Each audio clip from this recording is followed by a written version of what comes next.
It's time to accelerate. Hi, I'm your host, Andy Paul. Join me as I host conversations with the leading experts in sales, marketing, sales automation, sales process, leadership, management, training, coaching, any resource that I believe to help you accelerate the growth of your sales, your business, and most importantly, you. Hello and welcome to Accelerate. I couldn't be more amped up to talk with my guest today. Joining me is Mike Schultz, co-president of the Rain Group and best-selling author of books including Insight Selling. 2016 is a big year and it's happening right now. Have you put in place the action plans that will make a difference in your results this year? Are you making small changes around the edges, or are you making wholesale changes to your processes that will really transform your performance? And do you understand which changes, which refinements, and which investments will produce the biggest ROI in terms of improved sales productivity? Well, my guest today has just published a research report on where you should be focusing your energies and investments to transform your sales performance and hit your goals in 2016. And he's going to help us sort it all out. Mike, welcome to the show. Thanks so much for having me, Andy. Well, it's my pleasure. It's good to talk to you again. So for people who may didn't hear us talk once before, we did a video about a year ago. Tell us a little bit about yourself and how you got your start in sales. Sure. Well, it all started when I was 5, and I read In Search of Excellence, and I was inspired. Now, how did I get involved in sales? That would be a great story, by the way. Yeah. Potluck. So I had an internship in college where I was working at a division of a consulting firm, helping them bang out proposals. So I was at a consulting firm, and I was also in sales, and I worked with them in marketing. So I knew coming out of school I wanted a job in marketing, consulting, or sales. And I ended up potluck at a sales performance consulting firm as the junior guy working on analysis and projects under more senior consultants. So right there out of undergraduate school, I walked out after graduation, and a week later I was at a Fortune 500 company corporate headquarters in Miami at 7 o'clock in the morning. It was 100 degrees. I was wearing a suit and ready to do sales performance analysis. So a lot of guys get into this after selling for a long time. I'm just a lifer in sales performance analysis, but I also ran a division of another consulting firm, had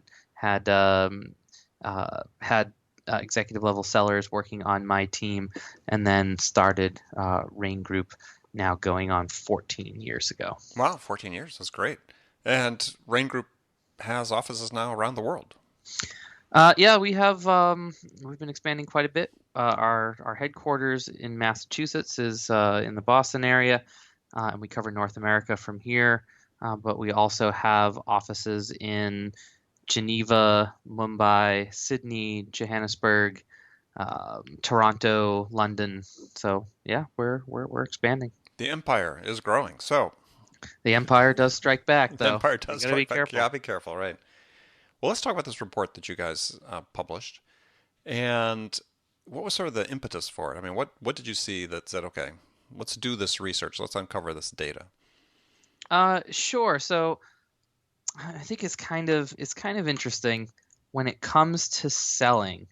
Everyone seems to say, do this and it'll have a magic effect on your sales, or here's how it's changing, so now you have to do that. And a lot of times it's these little individual things that you should adopt and do that's going to change your fortunes. I was talking to Neil Rackham a couple of years ago about some of our other research, and he ended up writing the foreword to our last book. And I'll just share with you something from that foreword. Mm-hmm. And he wrote, I ask you to forgive me a moment's bitching if I pick out a particularly unhelpful trend in many of these about to become best-selling business books, especially those in sales that use what I call the Armageddon selling formula. The approach goes something like this. Everything you've learned in sales is wrong unless you stop doing it instantly. Your sales efforts will die shortly in agony. There is, however, one simple cure that I've discovered, and then the author puts in his this, his that, or the other thing. And then he goes and says later on that the Armageddon formula to sales doesn't help anyone when, for example, a serious journal like the Harvard Business Review publishes an article titled "The End of Solution Sales That Damages the Credibility of All Involved." The sales fields have been growing up nicely in recent years. It can live without this kind of overstatement. So the question is all right, if there's no silver bullet around, then what should companies be doing to drive their sales organization to be stronger? couple of years ago, we looked at what sales winners are doing these days, what sellers are doing to win sales through the eyes of the buyers. But we wanted to look at the organization because not a lot has really been published on what top performing sales organizations do differently from the rest. So we wanted to give it a full effort and a year of serious inquiry and see what it shook out. So who'd you survey for this then? Was it So primarily large, complex, or was it high velocity transactional like a SaaS model? I mean, where would you fall in that? yeah. So we studied responses from 472 participants across 26 industries with 4 core buckets of professional and business services, financial, technology, and then other, which would have heavy manufacturing, semiconductor, different kinds of things in there. So it was 80% management and leadership that we studied, but we also wanted to include sellers because we're asking them questions to describe their sales organizations that we wanted to see if sellers and leaders saw the same things or if they saw things differently. And what'd you find out? What'd you find out? Oh, they saw things pretty much the same. So Okay. I wish I could say, wow, what massive disagreement between what sellers think of their culture and what leaders think of their culture, or what sellers think of this and what leaders think. No, they thought approximately the same, except in one area.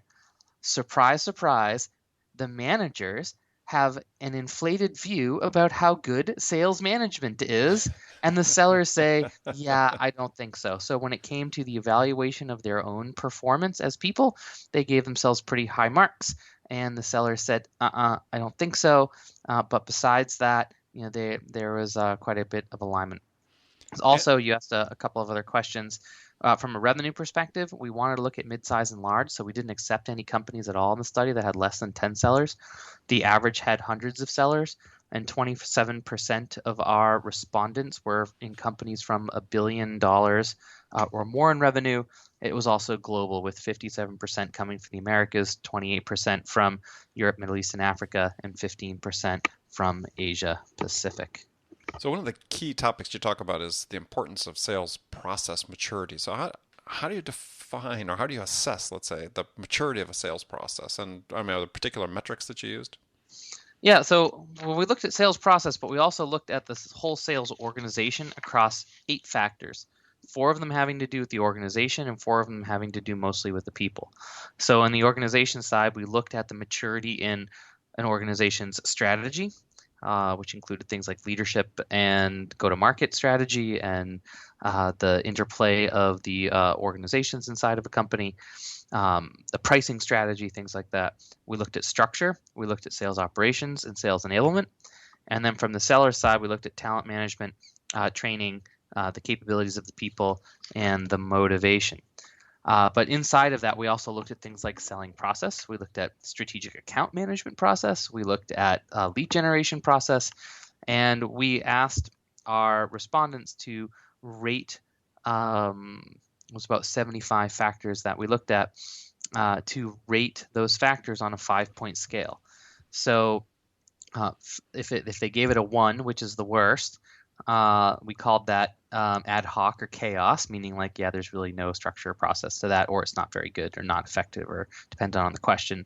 A 2 was what we called emerging. So maybe some shapes forming to things, but no consistent norms. 3 was defined. We know how we're going to do this, or it's somewhere in the middle or average. 4 was what we called managed. And that's, for example, things like the sales process, where it's not just defined, but it's helpful, it's useful, people follow it, that kind of thing. Mm-hmm. And then 5th was world class, where people just rated themselves to say, we are just fabulous in this area. So that was our 5-scale maturity framework. And then we rated the companies across 75 factors and those 8 categories around what we call the sales performance wheel. And then we did statistical regression analysis to see which factors correlated with how we defined top performance. So which ones did you find most correlated? Well, the thing is, we found a lot of them correlated, and that led us to, if you say, what are the key things that you took away? Well, I wanted to know, like, is there a silver bullet? Were there key drivers of sales performance, which I can talk about as well, how we define that. But a lot of the study results were fascinating in many ways, but we didn't find that one silver bullet that if the organization did it better, it would revolutionize results. So we sort of came up with what Neil Rackham came up with. But we did find that getting the right mix across the eight categories of the sales performance wheel, that's extremely important.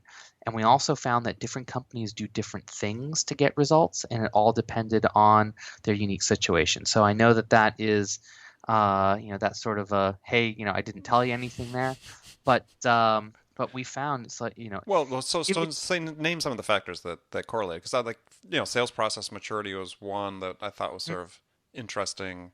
You talk about a value driving sales organization. Yeah, that's an interesting thing to define and talk about. So some of the key takeaways that we found. So first, before I talk about the correlations to top performance, let me just define what we looked at for top performance. So a lot of times people look at, hey, did they reach their goals? Did the sales organization reach its goals? Well, that's important, but what if you have two companies in the same industry where one has really aggressive goals and the other one, the people say, nah, they're not really that hard to hit.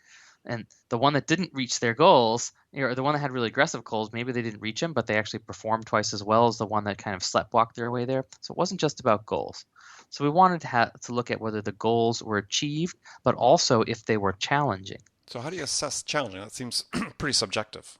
Yeah, we asked them, are your sales goals challenging? And a lot of people said yes, and a lot of people said no, and some of them said neutral. So if the people were to say, yeah, our sales goals are challenging, and we met them, then we did that. So, but we also asked them if they were able to achieve. We didn't want to just know if they hit their challenging goals, because you can undercut your price sometimes to doing that. So we also wanted to know if they did that, and at the same time they were able to achieve maximum prices in line with the value that they provided. And we also separated the database out based on quote or proposal win rate. And I realize industry to industry there can be some variation, but we separated out the higher win rates, because if you do the sensitivity analysis on win rates, if you increase your win rate from 42% for proposals to 45%, the numbers are gaudy for how they go up. It just drives revenue and margin. So we looked at these factors together to create our top performer criteria. But what were some of the interesting things that we found? All right. So this is something that I thought was really interesting. Of the 75 factors, the number one difference between the top performers and the group that we called the rest was the answer to, our sales organization is effective at maximizing sales to existing accounts. So 61% of the top performers agreed or strongly agreed to that, and only 31%, or just about half of what the top performers agreed of the rest did. So the top performers were twice as good in that area in answering that question. At the same time, they had much less sophisticated strategic account organizations in the rest. So having an organization that's focused on it and that is structurally aligned to do that, we found to be very important. But we also found that the skills for driving account growth, we asked the question, the organization sellers have the skills they need to find and win business consistently at a high level regarding driving account growth. 4 in 10 of salespeople at the rest had these skills, and 6 in 10, everyone said that they did not. So literally, only 43% said they had the skills, whereas it was quite the opposite in the top performers. 65% said they had the skills. So if you round it, it's closer to 7 in 10. So growing accounts was huge. Growing accounts was a big thing for the top performers, and the group that we called the rest did not have the skills to do that, did not have the organization to do that. So that was one thing that really stood out, because the top factor of 75 factors is pretty interesting. And we're able to dive down into that and see what are those missing skills. You think about it. You're calling on existing accounts, being able to grow and expand business you're doing with existing customers. Mm-hmm. Yeah, so we did. So So to be able to do that, you need skills to plan accounts. You need skills to drive new opportunities, inspire buyers with ideas for what they should be doing more with you. Once you have them as opportunities, you have to be able to manage the sales opportunity process and drive opportunity wins. So there's quite a bit in there, especially as it relates to accounts. How about developing executive relationships? So let's take a look. Driving and winning sales opportunities. The rest were 50% likely to have that skill and 68% at the top performers. Filling the pipeline. 37% of the rest had those skills and 52% of the top performers did. And then things like, this one's really interesting, advanced consultative selling, which we defined as inspiring buyers with ideas and helping shape their agendas and think differently.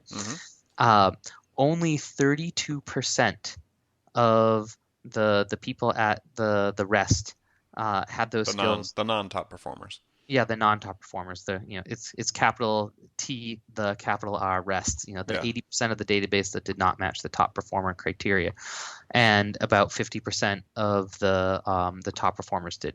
So there were big percentage gaps in the kinds of skills that they needed.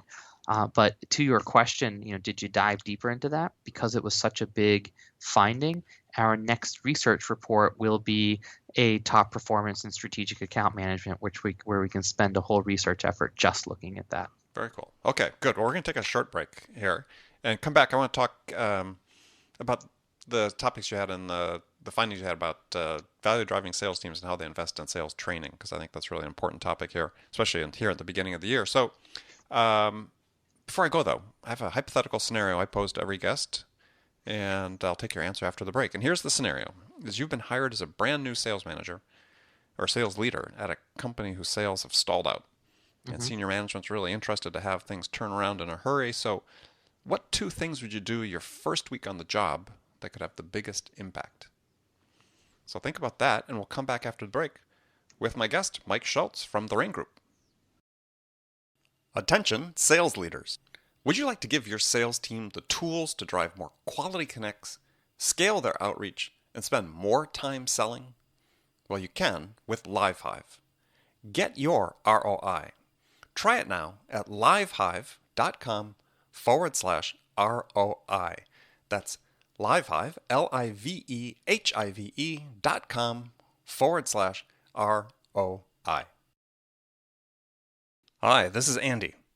I have a special offer for loyal listeners of Accelerate. It's a no-obligation free trial of my zero-time selling interactive online training. Now, I've worked with thousands of sales reps to teach them how to use my zero-time selling to boost their productivity and transform the results. And so if you want to learn the same proven strategies to help you open more doors, have more effective sales conversations with prospects, and close more orders, then my zero-time selling interactive training system is a fit for you. It's incredibly simple to start. Just take out your smartphone and text the word TRUST, that's TRUST, to 96,000. Now, do you have your phone ready? Send a text to 96000. That's a 9 and a 6 followed by 3 zeros. Now enter the single word message TRUST and hit send, and you hear right back from me with instructions on how to sign up for your free trial on my zero-time selling interactive training. I look forward to seeing you there. Welcome back. My guest today on the show is Mike Schultz, co-president of the Rain Group. And so I'd given you a scenario right before the break. Your new sales leader hired into a company whose sales have stalled. What two things would you do the first week that have the biggest impact in terms of starting to turn around sales?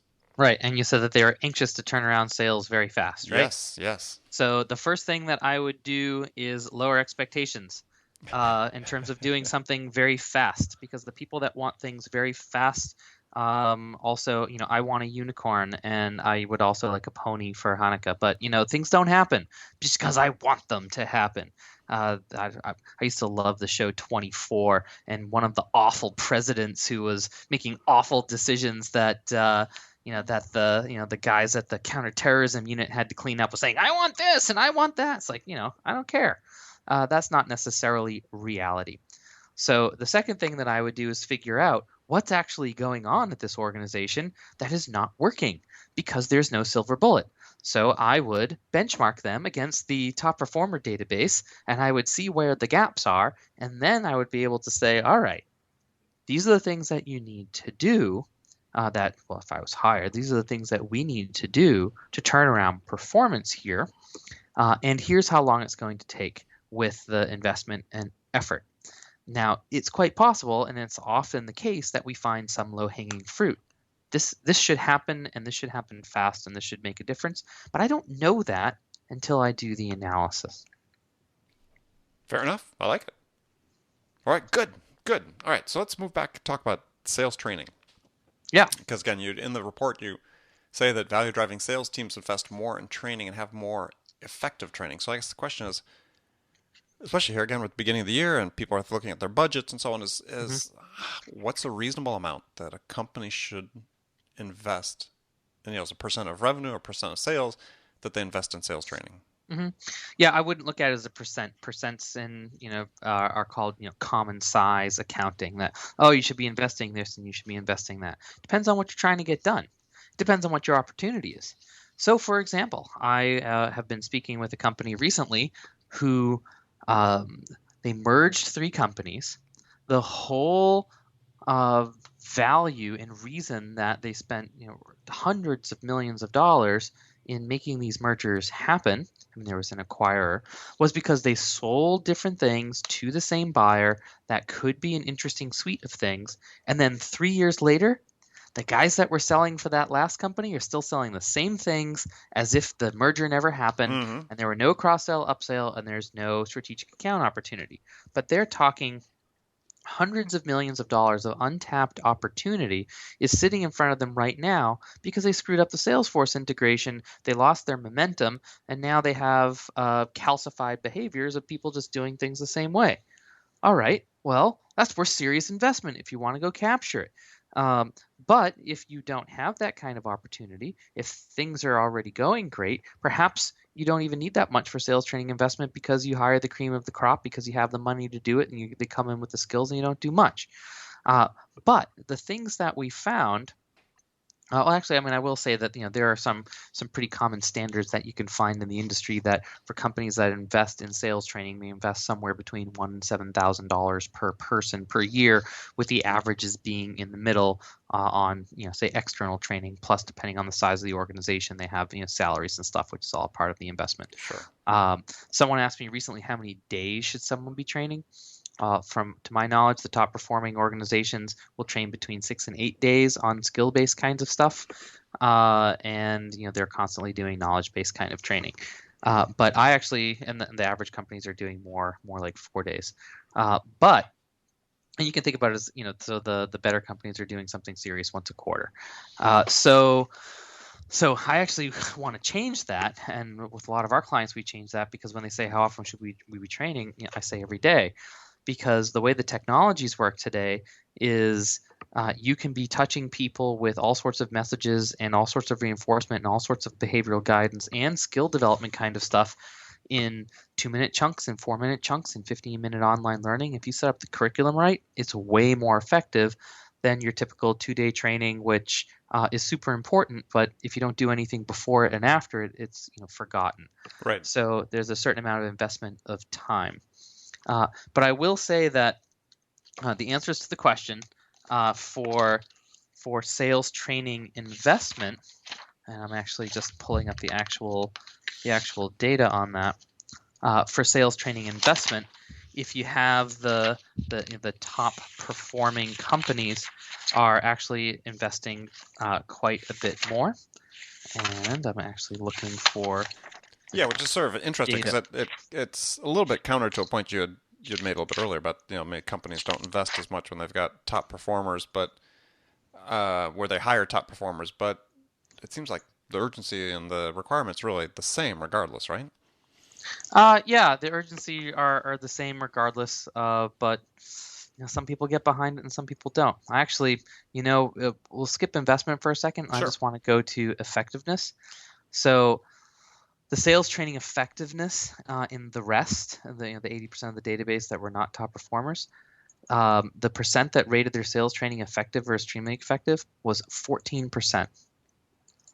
So among the non-top performers. Around the non-top performers. The Right. top performers were 30%, and we had also looked in the elite group, which was the top 7% of our database. They were about 50% effective.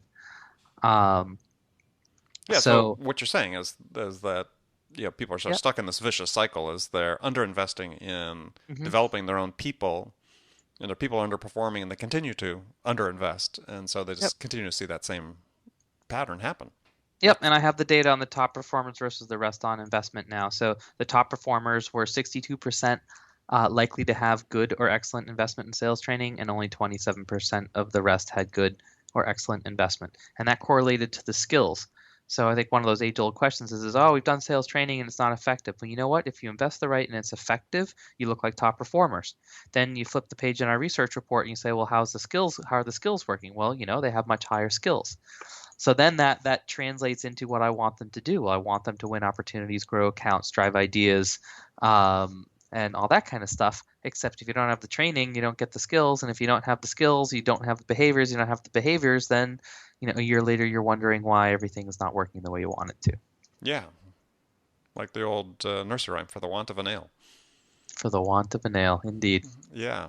So, do you have in your data, and this is an interesting question for me as I was reading through it, I didn't see it, maybe I overlooked it, was how much the individual top performing reps invest in their own development, right? Their own money, their own time, in addition to what the company puts into it. Because to me, my experience has been, and again, it's more anecdotal than you who are in the business and studying it, but that the top reps typically are investing more of their own time and money in outside what the employer provides in order to continue to develop professionally.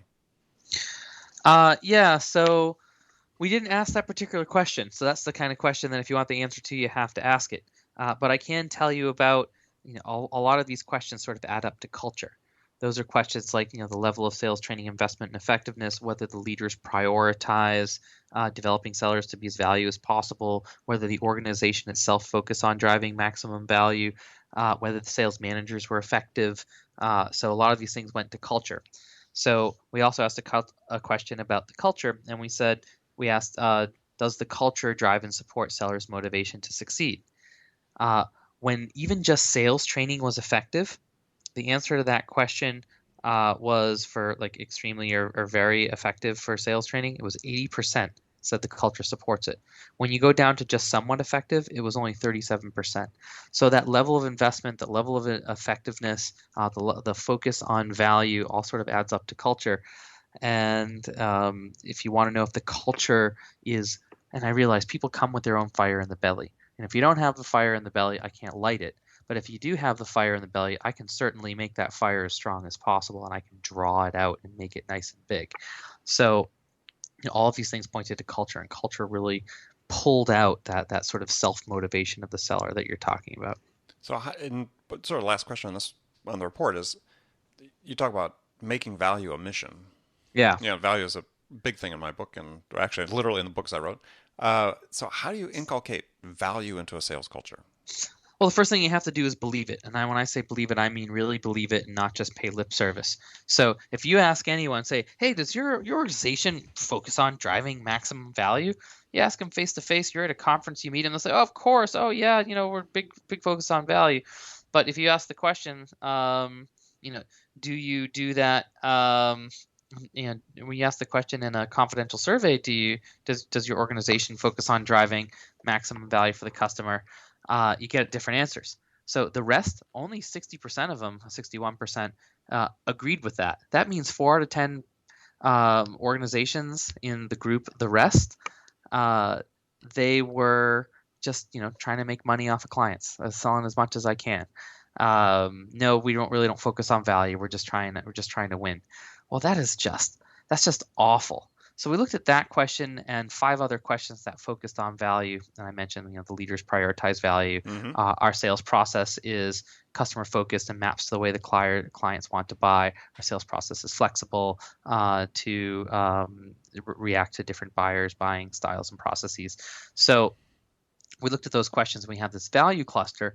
And then we looked at the results of the value cluster. And just these 5 questions produced even higher win rates for the value driving companies, even higher motivation than the top performers, even much lower turnover in the sales force. And we even looked at what we called wanted versus unwanted turnover. Mm-hmm. So what's wanted turnover? He's not performing. Right. He left. I'm glad he's gone. The rest. And the unwanted turnover is, why did one of our better people leave? I would have wanted them to say. So there was a huge increase in or a huge decrease in unwanted turnover when the companies answered those value questions in the positive. Very cool. So how do you change it? First, you have to have the belief system. Then you have to find out if you're not value oriented. We actually worked with some companies where the leadership really believed they were value oriented and the sellers really didn't. They had a communication problem, not a value problem. Well, and they had two communication problems, one with management and the sales reps, and one with the sales reps with the customer. Yeah, because if the sales reps are the customer facing one, you feel what they believe. There's no way to hide that. And it was a question of communication, but it was also a question of training and development. So they believed that and they wanted to do that, but the sellers didn't know what to do to execute that. So they just tried to hit quota. And there was a certain amount of sales managers that were probably a little too old school with ABC always be closing. Second place gets a set of steak knives kind of thing. So you change a little bit of personnel and you just let the culture thrive. Other places, literally, you have to change the culture and you have to do that from the top. Right. All right. Well, how can people get a copy of the report? So you can get a copy of the report in two ways. First of all, there's a free report, which is essentially a summary of some key points. Just go to raingroup.com and the white paper section, and it's called "Increase Your Win Rates and Beat Your Sales Goals in 2015." So that's 2016. 2016. Oh, right. It's a new year coming up. How about that? But the actual full report and the full data, you can either be a client of Rain Group. We don't sell them, but we share them with our clients.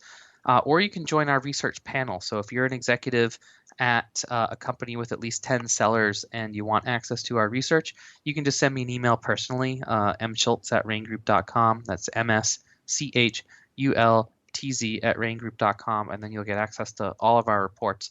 And that's in exchange for answering a couple surveys a year. Okay, excellent. So last segment of the show, I've got some rapid fire questions for you. So you can give me one-word answers, or you can elaborate as much as you wish. You ready? Go. So what's the most powerful sales tool in your arsenal? Advice from Andy Paul. Thank you. Name one tool you use for sales management, running your company you can't live without. Tool for sales management. Regular review of goals and action plans. Okay. Do you have an app or anything that you use? Not really. And we work with billion-dollar companies that just drives them crazy with the apps, and they end up just having the manager share that with your salespeople however they want.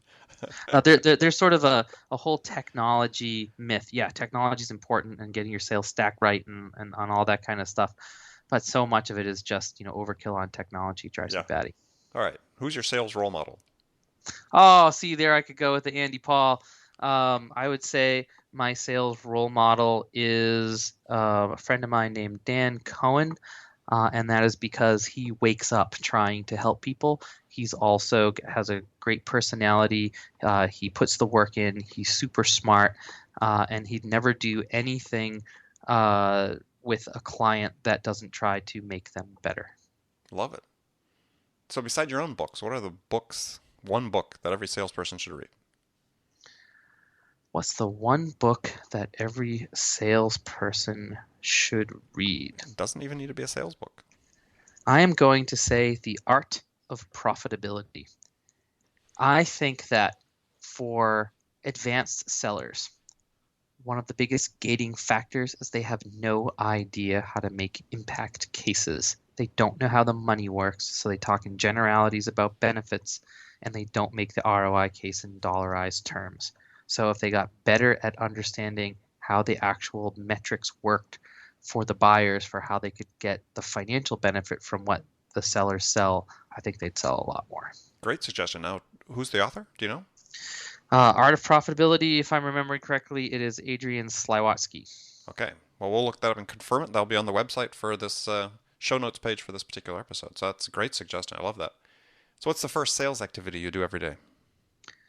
The first sales activity I do every day is, first of all, I don't sell most of the time. I am the resident nerd, and I do a lot of client work and a lot of research and analysis and a lot of running our global expansion. But what I do sort of from a routine at the beginning of the day is I have goals and action plans. So I know what I want to do for the year, the month, and the quarter, and I reread them once. Okay. Stay on track. Last question. What's the one question you get asked most frequently by salespeople? The one question I get asked most frequently by salespeople. I mean, I think a lot of it is, if you think about generalized questions, it's how do I communicate my value better? And I think that they do, universally, when you look up and you've talked about value, the words like value proposition, those kinds of things, they don't serve sellers particularly well in a lot of the definitions. Mm-hmm, mm-hmm. And I think everyone has different definition of what value is, and they're usually not very good. So what's yours? We'll finish off. What's your definition of value in sales? So I'm going to do it from the decision perspective. Sure. So at the end of every sale, you want a buyer to be able to do three things and to be able to communicate three things, for example, to their peers of why they're going to buy and why they're going to buy from you. The one thing that you need to do is resonate. And to resonate, they need to be able to make the case, why should we act and why should we act now? If it resonates, then it's valuable in that way. That's the sort of return. The second one is substantiate. So and that means, why should we trust that this is going to work? Right. Because a lot of sales are not, the ROI case is there, but the buyers don't buy because they just don't believe it. Mm-hmm. And the third thing is if you can satisfy, resonate, and substantiate, then the question is differentiate. So why should I pick you over the other options for doing something like this? So if you could answer the questions, why act, why now, why us, which is the differentiate, and why trust, you will satisfy the buyer's buying criteria, and you will have maximized the value. That's a great answer. Great answer. Well, thanks, Andy. I may have to steal it, but it's a great answer. It's all yours. Thank you. Great talk, Mike. I'm glad for you to join us today. So, again, how can people get hold of you? You can reach me pretty easily. You can find me on LinkedIn. It's /Mike Schultz 50 MSCHUL or Mike MIKESCHULTZ 50, or you can send me an email at mschultz@raingroup.com. You can also just Google Rain Group and send in a note, and someone will find me. Excellent. All right. Thank you again for joining us. And remember, friends, make it a part of your day every day to deliberately learn something new to accelerate your success. And subscribing to this podcast can be an easy way to do that, because then you'll make sure you don't miss any of our conversations with leading business experts like our guest today, Mike Schultz, who share their expertise about how to accelerate the growth of your business. So thanks for joining us. And until next time, this is Andy Paul. Good selling, everyone. Thanks for listening to the show. If you like what you heard and want to make sure you don't miss any upcoming episodes, please subscribe to this podcast on iTunes or Stitcher.com. For more information about today's guest, visit my website at andypaul.com.